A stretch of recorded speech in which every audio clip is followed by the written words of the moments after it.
கனடாவில் காணாமல் போன பெண் தொடர்பில் சகோதரி வெளியிட்டுள்ள தகவல்.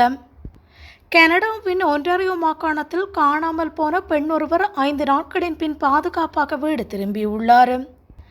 ஒன்டாரியோவின் வுட்ஸ்டாக் பகுதியினைச் சேர்ந்த ஜெனிதா டி சில்வா என்ற பெண்ணே இவ்வாறு காணாமல் போயிருந்தார்.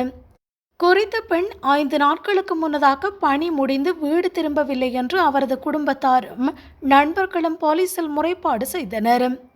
செல்வா கடந்த வெள்ளிக்கிழமை 5 மணிக்கு வுட்ஸ்டாக் பகுதியில் அமைந்துள்ள தனது பணி இடத்திலிருந்து வீடு திரும்பியுள்ளார்.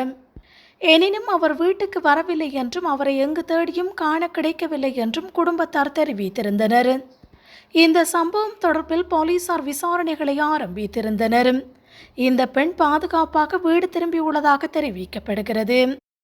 எவ்வாறாயினும் இந்த பெண் எங்கு காணாமல் போயிருந்தார் என்பது பற்றிய விவரங்கள் எதுவும் வெளியிடப்படவில்லை. தனது சகோதரியினை கண்டுபிடிப்பதற்கு அனைத்து வகையிலும் ஒத்துழைப்பு வழங்கிய அனைவருக்கும் நன்றி பாராட்டுவதாக அவரது சகோதரி முகநூலில் பதிவிட்டுள்ளார்.